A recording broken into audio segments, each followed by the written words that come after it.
Tiene la palabra el diputado Ávila.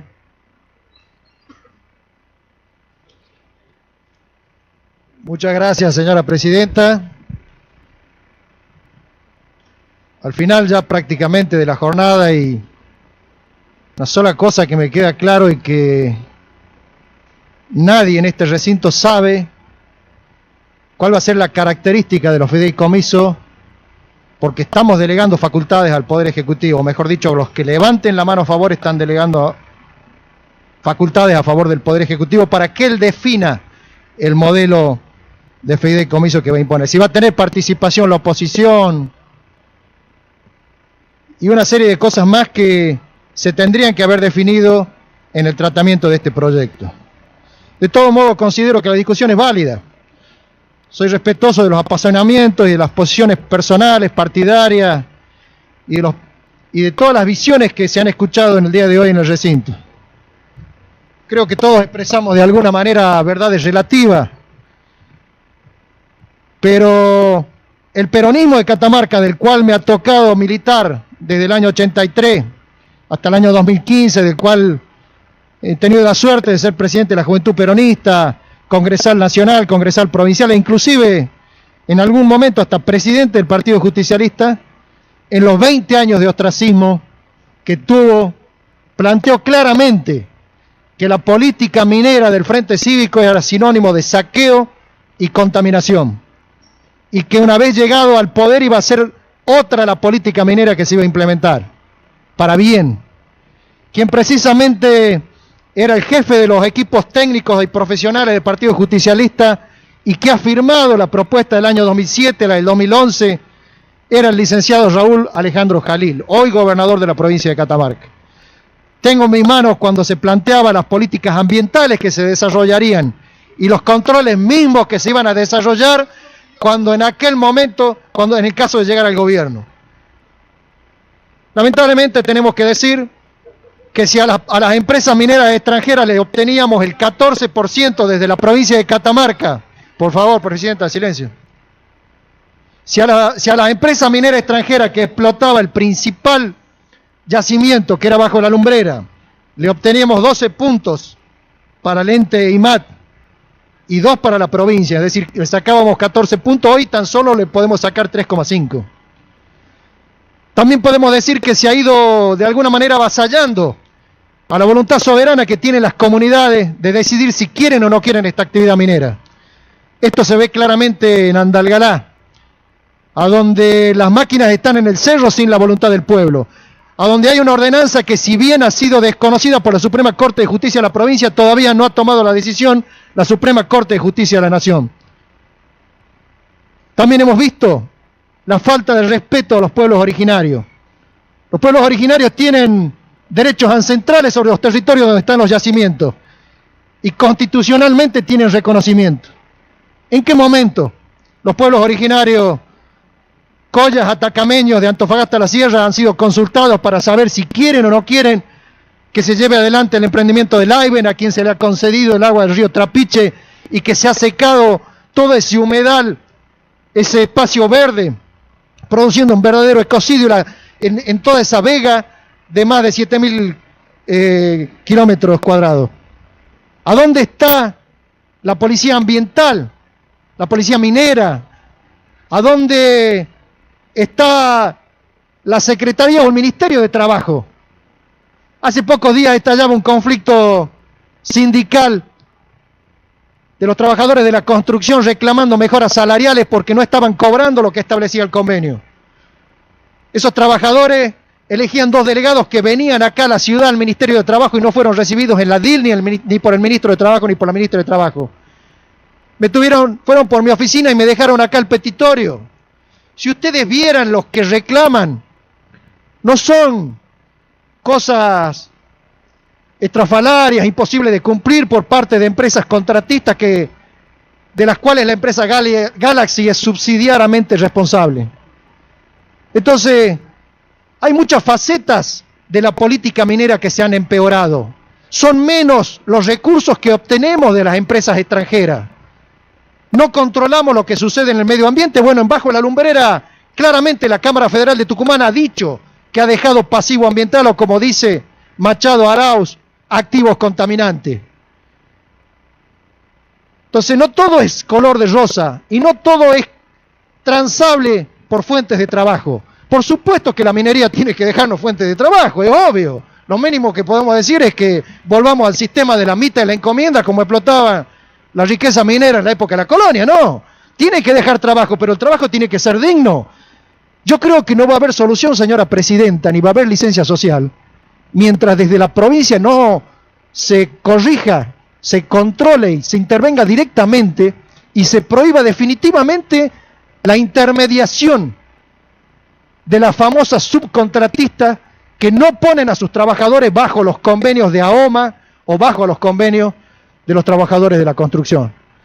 Eso es algo que el Estado puede garantizarle a esos trabajadores que son explotados, que como decía Lobo Vergara, están cobrando en algunos de los casos 30.000, 40.000 o 50.000 pesos, cuando los convenios están por arriba de los 90 o inclusive a los 120.000 pesos aquellos que tienen alguna capacitación y que son maquinistas. El conflicto que estalló en Galaxy, producto de la falta de respuesta de las 3 subcontratistas que trabajan y que toman trabajadores de la construcción, donde la burocracia sindical de la UOCRA mira para otro lado, marca claramente la situación difícil que están pasando los trabajadores y marcan también la indiferencia del gobierno. No lo digo yo, que soy un opositor y que en el año 2017, cuando se votó acá la ampliación de los derechos del AIBEN, fui el único legislador, quizás como un loquito, que votaba en contra. Hoy me voy más contento. Hoy me voy más contento, no soy el único que está votando en contra de estos convenios. Y fíjese usted, señora presidenta, el convenio del AIBEN planteaba el 2%. Para la provincia te plantea un 3,5%, pero ya hay más cuerpo y masa crítica opositora a la política minera que tendría que ser de Estado. Es decir, que ha retrocedido. Claramente el gobierno de la provincia ha perdido consenso, ha retrocedido, ha empeorado las condiciones, menos ganancia, más explotación, menos control ambiental, menos participación de los pueblos originarios, pérdida de soberanía. Lo escuchaba a un senador nacional en representación de la provincia de Catamarca, amigo mío, que lamentablemente decía la explotación de POS con el salar del hombre muerto entre Salta y Catamarca. Por favor, señora presidenta, es senador nacional por la provincia de Catamarca. El Congreso es el órgano natural a donde se definen los conflictos limítrofes. ¿Cómo vamos a estar diciendo una explotación minera entre Salta y Catamarca? Tiene que decir en Catamarca, tiene que defender los intereses del pueblo que lo votó y que lo eligió. ¿Cómo vamos a marcar una zona difusa de semejante cantidad de riqueza minera? Bueno, estamos en eso, lamentablemente. Esta política minera no es la mejor. Yo espero de que se pueda modificar con el tiempo. Claramente esta política minera es hija de los consensos de Washington, es un producto envasado que se aplicó en el neoliberalismo de Carlos Menem y que plantea claramente que la Argentina es solamente un país productor de materias primas. Lo hemos vivido lamentablemente en Bajo la Lumbrera. Molíamos la piedra, había 4.000 empleados. No todos eran catamarqueños, como no todos son catamarqueños en el salar del hombre muerto, donde no se cumple el 70-30. Se molía la piedra, se la mandaba por un mineraloducto, iba al puerto de Rosario, se la llevaba en barco y a los lugares a donde iba del primer mundo, ya sea Alemania, Japón, Estados Unidos, se producían las 3 eslabones productivos con mayores salarios y con mayor capacidad de empleo. Los hornos de fundición, salía la barra de oro, de cobre, de plata, las metalúrgicas donde se trabajaban con miles y miles de fuentes de trabajo y la comercialización. Y después el país, cuando tenía que importar el cobre, la plata o el oro, tenía que pagar fortuna. Entonces, hay que salir de esta lógica de país colonial, perdón por la palabra colonial, pero hay que salir de esta lógica del país colonial. Hay que avanzar en otra política. Siempre se plantea, y me lo decía recién un diputado, una diputada, no recuerdo bien, en el pasillo durante el intervalo que hubo. Muy lindo tu discurso, pero es absolutamente utópico e inviable. Entonces te colocan en la categoría donde todo lo que hablas y todo lo que planteas es utópico e inviable. Quiero decirles absolutamente que esto es que es posible, que se pueden derogar todo el esquema legal que sustenta la explotación minera. Y para quienes aquellos dicen que se vendría el apocalipsis si se modifican las leyes, les quiero recordar que de los resortes básicos de la economía argentina se nacionalizó, se estatizó hace poco tiempo y los resultados fueron positivos. Porque también se planteó en el año 2009, cuando se decide estatizar la renta jubilatoria, que los bancos extranjeros, que eran dueños de las famosas AFJP, iban a volcar sobre la Argentina rayos y centellas que iba a hacer desaparecer el gobierno y que esto se iba a convertir en algo absolutamente ingobernable. Se estatizó esa renta jubilatoria, se pudo dar 2 aumentos por año, en marzo, en diciembre, a la misma vez se pudo incluir a 9 millones de personas en aquel momento en la asignación universal por hijo, se sacó el Procrear, el Progresar, el Conectar Igualdad, el Fútbol para Todos, el Plan Cunita. Es decir, cuando se estatiza, cuando se nacionaliza, cuando se desextranjeriza una renta y se la vuelca en beneficio del pueblo, siempre los resultados son positivos para la gente, e inclusive los mismos resultados electorales. Ese gobierno venía de una derrota en el 2009 y pasó al triunfo electoral más holgado desde la era democrática del 83 a la fecha con un 54% de los votos. Eso no hay ninguna duda.